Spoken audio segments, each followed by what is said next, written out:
नमस्कार, मैं चंद्रशेखर जोशी। देवभूमि टुडे में आपका स्वागत है। 29 सितंबर वर्ल्ड हार्ट डे। ये दिल धड़कता रहे, दिल की धड़कनें ना रुके, दिल सेहतमंद रहे, ये बहुत ज़रूरी है। लेकिन अब तेज़ी से इस तरह की वारदातें, ऐसे घटनाक्रम आ रहे हैं जो दिल पर वार कर रहे हैं। चंपावत का ही वाकया है।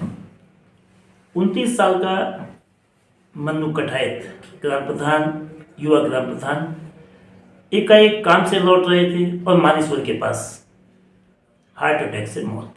इसी साल की बात है। एक स्पोर्ट्स पर्सन अशोक वर्मा, स्वर्णकार, कोई एडिक्शन नहीं, खिलाड़ी रहे, बड़े फुटबॉलर रहे, और व्यायाम करते करते गोलचौड़ मैदान में एकाएक मौत हार्ट अटैक से। ये वाक्य लगातार बढ़ रहे हैं। कोरोना से पहले जो हालात थे और कोरोना के बाद की स्थितियाँ और अधिक भयावह है। हृदय गति के रुकने से जो मौत की स्थितियाँ हैं वह उम्र के हर पड़ाव में है। केवल बुजुर्ग नहीं, केवल अधेड़ उम्र के लोग नहीं, बल्कि अब युवा वर्ग पर भी यह वार कर रहा है। उनकी ज़िंदगी पर भी खतरा बन रहा है। आखिर ऐसी क्या स्थिति है कि हृदय गति रुकने के मामले तेज़ी से बढ़ रहे हैं और उसके सापेक्ष जो सुविधाएं हैं वह नहीं है। चंपावत जिला, जो मुख्यमंत्री पुष्कर सिंह धामी का निर्वाचन क्षेत्र है, सबसे बड़ा अस्पताल जिला अस्पताल है। कभी इस हॉस्पिटल में कार्डियोलॉजिस्ट यानी कि हृदय रोग विशेषज्ञ होते थे, लेकिन मानक बदले हैं। इंडियन पब्लिक हेल्थ सिस्टम जो नए नियमों से 100 बेड से कम के डिस्ट्रिक्ट हॉस्पिटल में कार्डियोलॉजिस्ट का पद समाप्त कर दिया गया और अब सारी जिम्मेदारी जिला अस्पताल के फिजिशियन की है कि वो किस तरह से इसको रोकने में, इलाज में मदद करते हैं। किस तरह से आखिर हार्ट का रोग है, दिल में कोई तकलीफ है, इसको कैसे पहचानेंगे और पहचानने के बाद क्या उपाय किए जाने चाहिए, दिल सेहतमंद कैसे रहे। इन सब बातों को जानने के लिए डिस्ट्रिक्ट हॉस्पिटल के फिजिशियन डॉक्टर अजय कुमार साहब हमारे साथ हैं। डॉक्टर साहब, बहुत धन्यवाद आपका देवभूमि टुडे से बात करने के लिए। सर, लगातार हार्ट अटैक की प्रकरण बढ़ते जा रहे हैं, तो ये खतरा आप अपने जो पेशेंट्स को डील करते होंगे कितना गंभीर है, किस स्तर के यानी किस स्टेज की लोगों में है, नौकरी पेशा लोगों में है, जो फिजिकल वर्क करते हैं उनमें है, स्ट्रेस वालों पर है, तो पहचानेंगे कैसे और बचाव कैसे करेंगे? नमस्कार, मैं doctor Ajay, physician, district hospital Champawat. तो आपने जो क्वेश्चन पूछा मेनली वो हार्ट अटैक के बारे में है, लेकिन हार्ट अटैक के अलावा भी दिल की कई बीमारियां हैं। हार्ट डे जो 29 सितंबर को हर साल बनाया जाता है, इस बार इसका थीम है यूज़ हार्ट फॉर एक्शन। तो हमें अब सिर्फ सोचना नहीं है, हमें अब करना भी है। अपनी जो लाइफस्टाइल मॉडिफिकेशंस हैं, रिस्क फैक्टर कम करना है, दिल के लिए जागरूक होना है कि दिल की क्या बीमारी हो सकती है और क्या उसके लिए बचाव है। तो इस बार जो थीम है वह यूज़ हार्ट फॉर एक्शन। पिछले साल ये था use heart and know heart better. तो आप पहले जानकारी इकट्ठा करिए। तो इसका जो वर्ल्ड हार्ट डे का है, इसका भी इतिहास रोचक है। यह पहले 2011 से पहले 24 सितंबर को बनाया जाता था। पहला world heart day the world heart federation और WHO के कोलैबोरेशन में 2000 में 24 सितंबर को बनाया गया। फिर ये 10-11 साल था 24 सितंबर को, और 29 सितंबर अब हो चुका है 11 से। कि दिल की कई बीमारियाँ, दिल कार्डियोवैस्कुलर सिस्टम जिसमें दिल और खून की धमनियाँ आती हैं, और नर्वस सिस्टम, ये दो ऐसे ऑर्गन सिस्टम हैं जो शरीर के सारे अंगों को जोड़ते हैं। ऐसा कोई और अदर ऑर्गन सिस्टम नहीं है जो डायरेक्टली और ऑर्गन्स के साथ जुड़ा हो। तो ये दो लाइफ के लिए प्रीशियस हैं। अगर किसी का नर्वस सिस्टम चला जाए तो उसको हम ब्रेन डेड कहते हैं, भले ही उसका दिल और फेफड़ा चलता रहे। और अगर कार्डियोवैस्कुलर कोलैप्स हो जाए तो फिर पेशेंट डेथ हो जाती है, उसमें फिर ब्रेन भी नहीं रहता है। तो इसलिए कार्डियोवैस्कुलर सिस्टम का बहुत ज़्यादा इम्पोर्टेंस है। अब कार्डियोवैस्कुलर सिस्टम बच्चे के पैदा होते समय जब वो बन जाता है तो तभी से उसमें डिफेक्ट हो सकते हैं। जेनेटिक डिफेक्ट हो सकते हैं उसमें, जैसे हार्ट एक, अभी हम वैस्कुलर सिस्टम को थोड़ा वो साइड रखते हैं और हार्ट पे देखते हैं, तो दिल में ही दिल के वॉल में छेद हो सकते हैं, दिल की वॉल में मायोपैथीज हो सकती हैं, कार्डियोमायोपैथीज कहते हैं उसको, वाल्वुलर हार्ट डिजीज़ हो सकते हैं, सेप्टल डिफेक्ट हो सकते हैं, और दिल की खून की नसें खराब हो सकती हैं। तो कंजेनाइट हम उसको इस तरह से डिवाइड करते हैं, कंजेनाइटल हार्ट डिजीज़ जो यूजुअली बच्चों में पैदा होने के तुरंत बाद, कई कंजेनाइटल हार्ट डिजीज़ होते हैं जो लाइफ सस्टेन भी नहीं करते, तो बच्चे पैदा होते ही डेथ हो जाती, कई एडोलसेंट तक जाते हैं। तो चिल्ड्रंस में यूजुअली कंजेनाइटल हार्ट डिजीज़ होता है। तो जो सडन कार्डियक डेथ के केसेस हैं वो बच्चों में भी आते हैं। सडन कार्डियक डेथ जैसे एडोलसेंट मेल्स हैं, फीमेल्स हैं, बच्चे स्कूल में खेल रहे और अचानक कोलैप्स हो गए, तो कई केसेस में उसमें कंजेनाइटल हार्ट डिजीज़ भी होते हैं जिसमें वाल्वुलर हार्ट डिजीज़ हो, बच्चे को, पेशेंट को कुछ पता नहीं रहता और एक दिन एक्सर्शन होता है तो दिल पे जोर पड़ जाता है। या फिर एक बीमारी होती है जिसको हाइपरट्रॉफिक कार्डियोमायोपैथी कहते हैं, HOCM, तो उसमें दिल की वॉल, सेप्टल वॉल बहुत मोटी हो जाती है और दिल उन पेशेंट्स को एथलेटिक्स में जाने के लिए अवॉइड किया जाता है। तो अब एथलीट्स को, जो खास तौर से प्रोफेशनल एथलीट्स होते हैं, उनमें स्क्रीनिंग होती है HOCM की। फिर हम थोड़ा यंग एज में आए, जो मिडिल एज है 30, 40, 50s में, तो इस एज में यूजुअली हमारे लाइफस्टाइल मॉडिफिकेशंस, लाइफस्टाइल जो है वो हार्ट डिजीज़ में बहुत हद तक योगदान देते हैं। तो लाइफस्टाइल जैसे जो बुरी आदतें हैं, smoking, alcohol, poor dietary habits, trans fats, तेली खाना, मसालेदार, बहुत सीवियर बाहर का खाना, और मोटापा, ओबेसिटी, डिक्रीज स्लीप, नींद कम आना, रात के 1-2 बजे तक सोना नहीं और जल्दी रात सुबह उठ जाना, तो नींद की कमी, स्ट्रेस बहुत मेजर फैक्टर है, पारिवारिक स्ट्रेस और कामकाजी स्ट्रेस। तो ये सब चीज़ें, रिस्क फैक्टर जो हैं वो आपके हार्ट रिस्क को बढ़ाती हैं। यूजुअली ये मैक्सिमम जो है वो डाइट से रिलेटेड होता है। ऑलमोस्ट 50% केसेस में डाइटरी जो हैबिट्स हैं, जो बुरी आदत हैं, वो आपके दिल को नुकसान पहुंचाती हैं और वो लॉन्ग टर्म में फिर जो ओल्ड एज है 60+, उसमें फिर आपकी यूजुअली दिल की बीमारियां जैसे हार्ट अटैक है वो आती हैं। दिल की और बीमारियां भी होती हैं, जैसे कार्डियोमायोपैथीज होती हैं। कार्डियोमायोपैथी मतलब दिल की मसल्स की प्रॉब्लम।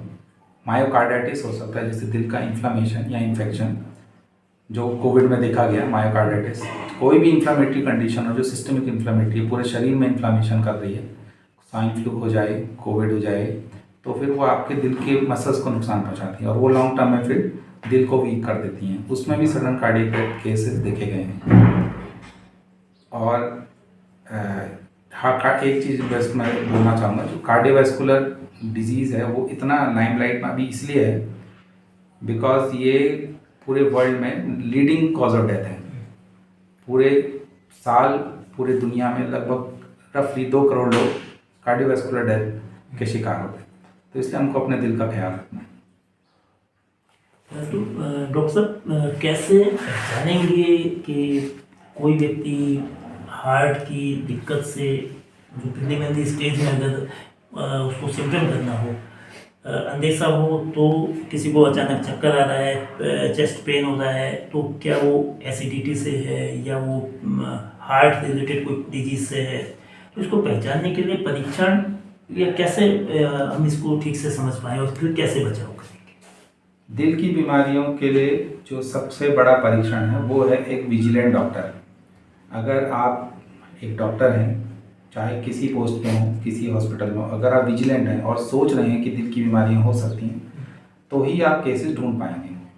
अब मैं आपको एग्जांपल्स दे सकता हूँ, कई एग्जांपल्स। जैसे कल ही एक अम्मा जी हमारे पास आई थी, उनका जो कंप्लेंट था पेट भारी होना। उन्होंने बोला सिर्फ पेट भारी हो रहा है, 70 साल की होगी, लेकिन हम उनका जब एक स्क्रीनिंग उनको किया गया तो उनके ऑस्कल्टेशन में उनके दिल की धड़कन इरेगुलर चल रही थी और बहुत फास्ट चल रही थी। तो उनका हमने ECG कराया, एट्रियल फिब्रिलेशन हमने उनको डायग्नोस किया, जो कि एक टैकीएरिथमिया है। टैकीएरिथमिया मतलब दिल की धड़कन बहुत तेज हो गई थी, 170 उनका हार्ट रेट चल रहा था और बहुत इरेगुलर चल रहा था। हमने उनको एडमिट करा, हमने उनको ट्रीट करा। आज उनका दिल का धड़कन 100 पे चल रहा है, पेशेंट बिल्कुल स्टेबल है और अब हम उनको डिस्चार्ज प्लान कर रहे हैं। तो डॉक्टर खान पान जैसे इसमें कैलोरीज लो कैलोरी हो, कार्बोहाइड्रेट कम हो, न्यूट्रिशन अधिक हो, जो आपने बताया कि ट्रांस फैट वाले आइटम ना हो, ये सब चीज़ें हैं। तो लोग खान पान एक पोषाहार जो सेहतमंद है वो करें। व्यायाम कितना जरूरी है? क्या धूम्रपान और शराब लोग पूरी तरह अवॉइड करें या वो अंडर लिमिटेशन इसका उपयोग कर सकते हैं? तो इसमें मैं स्टेप वाइज आना चाहेंगे। सबसे पहले डाइट पे आते हैं। तो डाइट पे जो कहा जाता है कि घर का खाना सबसे बेस्ट होता है, वो सही कहा गया है कि आप घर पे कुछ भी बनाइए वो आपको इतना नुकसान कभी नहीं पहुंचाएगा। प्रोसेस फूड आप बंद कर दीजिए, प्रोसेस फूड या कम कर दीजिए। बाहर का खाना जिसे कहते हैं डिब्बा बंद खाना हम कहते हैं। तो प्रोसेस फूड में ट्रांस फैट का बहुत ज़्यादा मात्रा रहती है। जैसे आप बाजार जाएंगे, समोसे खाएंगे, वो एक ही तेल में बार बार तले जा रहे हैं, और जलेबी खाएंगे एक ही तेल में बार बार तले जा रहे हैं। ट्रांस फैट्स आपके जो नॉर्मल फैटी एसिड्स हैं, जो ओमेगा 3 आप रिप्लेसमेंट करते भी हैं, उसका मेटाबॉलिज्म रोक देते हैं और आपका पूरा आर्टीरियल वॉल के अंदर जो फॉस्फोलिपिड है उसका सारा कंपोजिशन चेंज कर देते हैं। तो ट्रांस फैट बहुत खतरनाक है। बाकी सैचुरेटेड फैट भी खतरनाक है। अगर हम घी बहुत ज़्यादा खा रहे हैं, तेल खा रहे हैं, रोज तली भुनी चीज़ें खा रहे हैं, और इन सब के बाद हम एक्सरसाइज नहीं कर रहे हैं, तो डाइट के बाद दूसरा आता है एक्सरसाइज। एक्सरसाइज से मतलब ये नहीं कि आप जिम ज्वाइन करिए, बहुत भारी हैवी एक्सर्शन करिए। आपको अपना फिजिकल एक्टिविटी मेंटेन रखनी है। जितना आप डाइट ले रहे हैं, जितना आप कैलोरी इंटेक कर रहे हैं, कम से कम उसे कहीं खर्च करिए। अगर आप सिर्फ डाइट लेते रहेंगे, कैलोरी इंटेक लेते रहेंगे और जमा करते रहेंगे, तो फिर आप ओबीस हो जाएंगे। ओबीस हो जाएंगे, मोटापा कर लेंगे, आपका फैट जमा हो जाएगा। एब्डोमिनल ओबेसिटी एक रिस्क फैक्टर है, कार्डियक रिस्क फैक्टर है, जो बाद में मेटाबॉलिक सिंड्रोम में भी तब्दील हो जाता है। तो यह फैट आपके फिर खून की धमनियों में, नसों में जमने लग जाएगा, और वो धमनियाँ अंदर से मोटी हो जाएंगी और संकरी हो जाएंगी, तो उसमें खून बहेगा नहीं। तो आप जब बैठे रहेंगे तब आपको दिक्कत नहीं होगी, चलने फिरने में फिर आपको छाती में दर्द, चक्कर आना, दिमाग में खून नहीं जाएगा तो चक्कर आएंगे, छाती में खून नहीं जाएगा दिल का दर्द होगा, हाथ पैरों में खून नहीं जाएगा तो फिर पैरों में दर्द होगा। और एक दिन ऐसा आएगा कि वो धमनियाँ या क्लॉट से वो तुरंत बंद हो जाएंगी, अचानक बंद हो जाएंगी, और फिर आपको अटैक आएगा। तो दूसरा पॉइंट है आपका एक्सरसाइज। बाकी जो रिस्क फैक्टर हम डिस्कस कर रहे हैं, तो पहला आपका था डाइट, दूसरा है एक्सरसाइज, तीसरा है आपका बुरी आदतें जो स्मोकिंग है। स्मोकिंग आपको कभी हेल्प नहीं करेगी। अल्कोहल के मामले में कई जगह लिखा है कि आप एडल्ट्स में, मेल्स में 3 ड्रिंक से कम और फीमेल्स में 2 ड्रिंक से कम ले सकते हैं अगर आप छोड़ नहीं पा रहे हैं तो। लेकिन नॉन अल्कोहलिक और अल्कोहलिक को कंपेयर करें तो हमेशा नॉन अल्कोहलिक एक एडवांटेज में ही रहेगा। तो एचडीएल कोलेस्ट्रॉल अल्कोहल बढ़ाता है अगर उसको लो डोज में लिया जाए, यानी कि 2 से 3 ड्रिंक्स पर डे, उससे ज़्यादा फिर वो नुकसान करता है। अगर बिल्कुल नहीं लें तो ज़्यादा बेटर है। डॉक्टर, किस उम्र में हार्ट अटैक के खतरे बढ़ते हैं और किस प्रोफेशन में ये खतरे ज़्यादा होते हैं? जो सिटिंग वर्क करते हैं, जो स्ट्रेस जिसकी आपने जिक्र किया कि पारिवारिक या कामकाजी स्ट्रेस, तो स्ट्रेस को मैनेज करने का क्या तरीका हो सकता है और एज फैक्टर कौन सा है जो सबसे ज़्यादा इस पर अफेक्टेड होता है? तो जो डिस्कस कर रहे थे पहले कि 2 करोड़ लोग करीब जान गंवाते हैं हर साल कार्डियोवैस्कुलर डिजीजेस से। तो जो डेवलप कंट्रीज़ हैं उसमें जो एवरेज एज ऑफ डेथ है वो 80 प्लस है, 80 एवरेज, और जो डेवलपिंग कंट्रीज़ हैं उनका है 68 ईयर्स। क्योंकि डेवलपिंग कंट्रीज़ में एक तरह से स्ट्रेस ज़्यादा है, स्मोकिंग अल्कोहल अब लोग बढ़ा रहे हैं, जबकि डेवलप कंट्रीज़ उसको कम कर रहे हैं। दूसरा हेल्थ फैसिलिटीज़ है, तो हेल्थ फैसिलिटीज़ हमारी कंट्री में भी उतनी अच्छी नहीं है जितनी डेवलप कंट्रीज़ में। तो यंग पॉपुलेशन में कंपैरेटिवली 68 ईयर्स में average age of death due to cardiovascular disease है डेवलपिंग कंट्रीज़ में। देखिए, स्ट्रेस आपको वर्क लाइफ बैलेंस सोचना होगा कामकाजी लोगों में, और जो ओल्ड एज हैं उनको अपने नियमित हेल्थ चेकअप्स कराने होंगे। यूजुअली हम 40-50 साल के बाद पेशेंट्स को बोलते हैं कि आप अपना 40 ईयर्स के बाद हम कहते हैं कि आप रूटीन चेकअप करवा लीजिए साल 2 साल में, और 50-60 ईयर्स के बाद हम कहते हैं कि आप हर साल अपना बीपी शुगर याद से नपवाइए। बीपी शुगर ये तो आपको करवाना ही है, क्योंकि ये लॉन्ग स्टैंडिंग डिजीज़ हैं, ये आपके वैस्कुलर सिस्टम को हैम्पर करती हैं। शुगर जो है, डायबिटीज़ है, वो आपकी माइक्रो एंजियोपैथी करता है और लॉन्ग टर्म में मैक्रो एंजियोपैथी भी करता है। एंजियोपैथी मतलब खून की नसों को खराब करता है। ग्लाइकेटेड आपका हीमोग्लोबिन जो HbA1c वो आपका ऑक्सीडेटिव स्ट्रेस देता है खून की नसों को, कोलेस्ट्रॉल जमा कर देता है खून की नसों में और फ्री रेडिकल इंजरी करता है ब्लड वेसल्स के एंडोथेलियम को। यही आपका बीपी भी करता है लॉन्ग टर्म में। तो आपको जो लॉन्ग स्टैंडिंग डिजीजेज है, हाइपरटेंशन और डायबिटीज़, ये हमेशा कंट्रोल करके रखना है ताकि आपकी लाइफ प्रोलॉन्ग हो। अगर आप इनको कंट्रोल नहीं रखेंगे तो फिर एक दिन ऐसा आएगा कि आपको कोई एक्यूट कोरोनरी इवेंट होगा और आपका फिर कार्डियोवैस्कुलर रिस्क बहुत ज़्यादा बढ़ जाएगा। जो हार्ट अटैक और कार्डियो अरेस्ट में किस तरह से मतलब पहचान दोनों में हो सके, और क्या इस सीपीआर कितना इम्पोर्टेंट है जिसकी जानकारी आम तरह से लोगों को नहीं है, क्या इसकी जागरूकता होनी चाहिए? तो हार्ट अटैक और अब हार्ट अटैक के बारे में, हार्ट अटैक जो है जिसको हम कहते हैं, ये सिंपल हम सोच मान के चलते हैं कि दिल आपका वो काम नहीं कर रहा है जो उसको करने के लिए बना है। दिल का काम है खून पंप करना। अब दिल अगर खून पंप नहीं कर रहा है, दिल खून पंप क्यों नहीं करेगा? या तो उसमें दिल की धड़कन कम या ज़्यादा हो जाएगी, जिसको हम ब्रैडी एरिथमिया या टैकीआरिथमिया कहते हैं रिस्पेक्टिवली। तो ब्रैडी एरिथमिया यानी कि आपका हार्ट रेट 60 से कम हो गया, जो 60 से 100 होना चाहिए नॉर्मल, तो उसमें दिल की धड़कन कम होगी, मरीज का दिल धड़केगा नहीं, जिसको हम हार्ट ब्लॉक्स भी कहते हैं, type 1 2 3 first degree, second degree और थर्ड डिग्री। तो वो हम ईसीजी से डायग्नोस करते हैं और पेशेंट में क्लिनिकली डायग्नोस करते हैं। तो ब्रैडी एरिथमिया जो है वो आपका पेशेंट चक्कर आ रहा है, सर घूम रहा है, छाती में घबराहट हो रही है, दिल की धड़कन दब दब पता चल रही है, ये सब कंप्लेंट लेके आ सकता है। और ज़्यादा सीरियस पेशेंट में पेशेंट कोलैप्स होकर आ सकता है कि कहीं बेहोश होकर गिर गए, जा रहे थे या खड़े थे या बैठे थे और बेहोश होकर गिर गए। तो ब्रैडी एरिथमिया आप स्टेथोस्कोप से ऑस्कल्टेट करते हैं, हार्ट को ऑस्कल्टेट करते हैं, बाकी फिर ईसीजी से डायग्नोस करते हैं। ब्रैडी एरिथमिया अगर सीवियर है तो मैक्सिमम ब्रैडी एरिथमियाज में आप पेसमेकर इम्प्लांट के लिए एडवाइस करते हैं। टैकीआरिथमिया की जहाँ तक बात है, जो दिल की धड़कन आपकी 100 के ऊपर है, तो उसमें आपको सुप्रावेंट्रिकुलर और वेंट्रिकुलर टैकीकार्डियाज मिल सकते हैं, जिसमें आपकी दिल की धड़कन कई पेशेंट में 150-200 भी आती है। इनमें भी कई आपके पेशेंट हमारे पास आते हैं, कई पेशेंट स्टेबल होते हैं, कई अनस्टेबल होते हैं। तो जो स्टेबल पेशेंट है, जिनका बीपी सही आ रहा है लेकिन दिल की धड़कन बढ़ी है, उनको हम दवाई से ठीक करते हैं। जैसे मैंने आपको पहले एग्जांपल दिया था, अम्मा जी आई थी, एट्रियल फिब्रिलेशन एक सुप्रावेंट्रिकुलर टैकीकार्डिया है, उसमें हमने उनको दवाइयाँ दी और वो हार्ट रेट कंट्रोल कर दिया। लेकिन जो अनस्टेबल पेशेंट है, जिनका बीपी बिल्कुल नहीं आ रहा है, वो पेशेंट कोलैप्स हो जाते हैं और उनमें हमको डिफिब्रिलेशन शॉक देना पड़ता है। तो वो मशीन हॉस्पिटल में तो होती है, मतलब पेरी उसमें, अब तो मैं आपको आगे बताऊंगा सीपीआर के बारे में। तो डिफिब्रिलेशन करके हम उनका हार्ट रेट कंट्रोल करते हैं। जहाँ तक बात है सीपीआर की, तो सीपीआर से ज़्यादा इम्पोर्टेंट कोई और प्रोसीजर नहीं है मेडिकल हिस्ट्री में पेशेंट की लाइफ सेव करने के लिए। तो वो हर मेडिकल और पैरामेडिकल फील्ड में हर आदमी को सिखाया जाता है। लेकिन लेमैन भी, आप जो कॉमन पब्लिक है, वो भी BLS जो बेसिक लाइफ सपोर्ट है वो सीख सकती है और उनको आना चाहिए। इसकी ट्रेनिंग हमको स्कूल कॉलेजेस में दी जा सकती है और दी भी जा रही है कई जगह।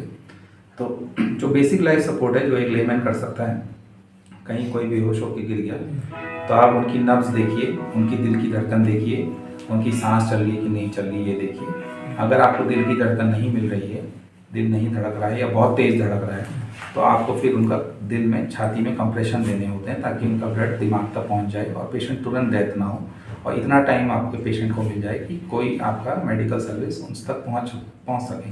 ज़्यादातर जो टैकीआरिथमियाज के पेशेंट या ब्रैडी एरिथमिया के पेशेंट है, वो हॉस्पिटल पहुँच ही नहीं पाते हैं। तो सबसे बड़ा दिक्कत हमको तब होता है। और जो फिर उसके ऊपर जो ACLS है, वो एडवांस कार्डियक लाइफ सपोर्ट है। तो आजकल ACLS एम्बुलेंसेज हैं जहाँ डिफिब्रिलेटर भी होता है और एक ट्रेन पैरामेडिक होता है। तो आप CPR जब करते हैं, तो CPR कार्डियो पल्मोनरी रिसससिटेशन है, उसका फुल फॉर्म है। आपको दिल और फेफड़ा चलाना है। कैसे चलाते हैं, उसकी टेक्निक्स हैं।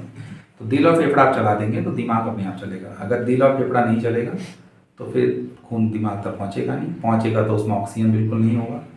अगर फेफड़ा नहीं चलेगा तो ऑक्सीजन नहीं होगा, दिल नहीं चलेगा तो ब्लड ही नहीं पहुँचेगा किसी ऑर्गन में, और ब्रेन बिना ऑक्सीजन, बिना ब्लड के बहुत देर तक टिक नहीं पाएगा। तो पेशेंट में ब्रेन डेड हो जाएगा और पेशेंट को बचाना तो मुश्किल हो जाएगा। डॉक्टर साहब, जैसे कोलेस्ट्रॉल है, डायबिटीज़ है, ब्लड प्रेशर है, ओबेसिटी है, तो इससे ग्रस्त जो पेशेंट हैं और सामान्य पेशेंट हैं, दोनों में कितना अंतर रहता है हार्ट अटैक के खतरे का?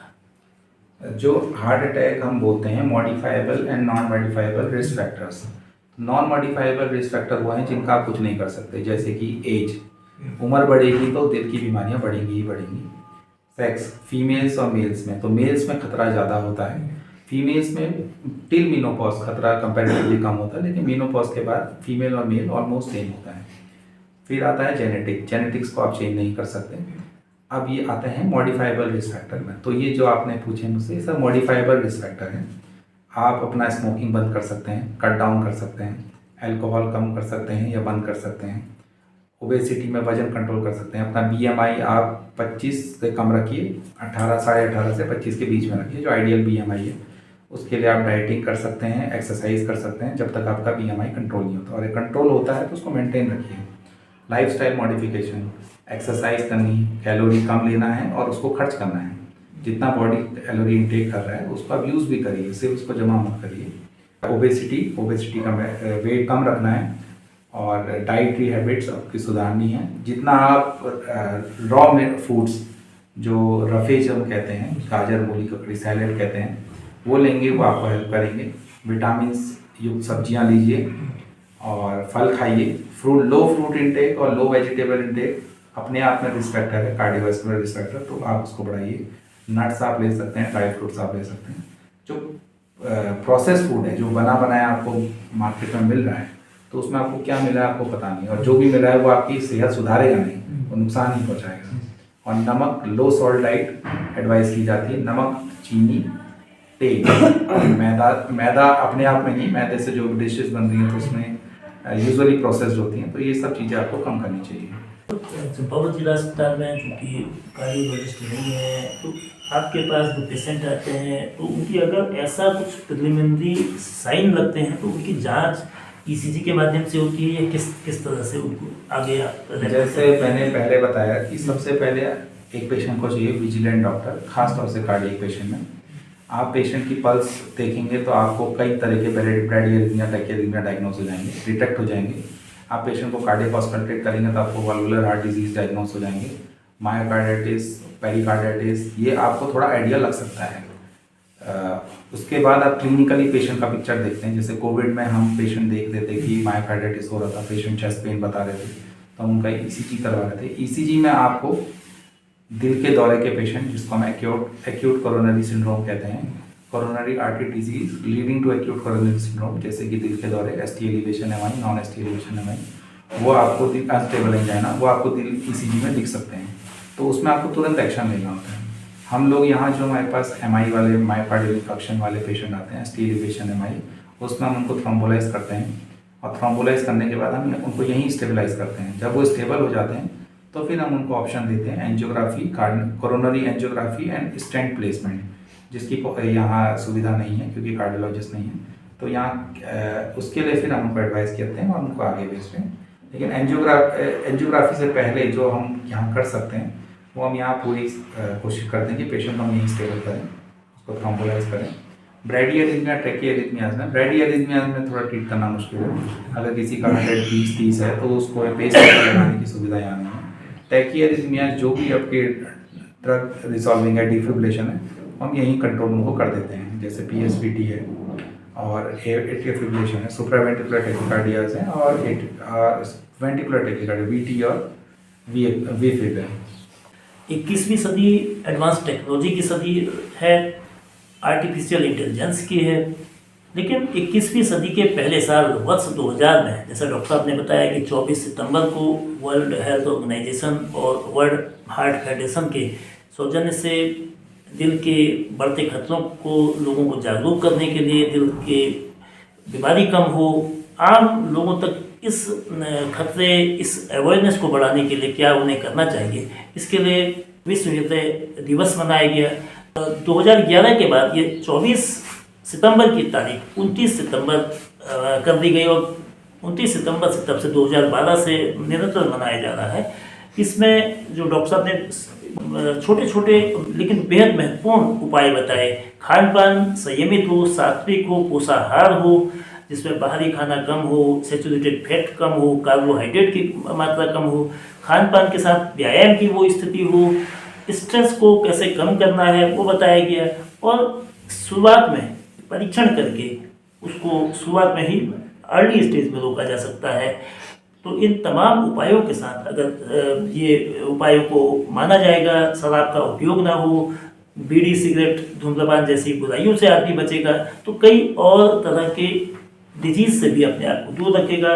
यूज हार्ट फॉर एक्शन जो थीम इस वर्ष 2024 की है, इसकी सार्थकता तभी होगी जब लोग चिकित्सकीय परामर्श को वास्तव में मानेंगे और अपने जीवन शैली को एक शुद्ध हवा, व्यायाम, सही खान पान के साथ आगे बढ़ाएंगे तो दिल भी मजबूत होगा, सेहत भी बेहतर होगी, लंबी जिंदगी भी जी सकेंगे।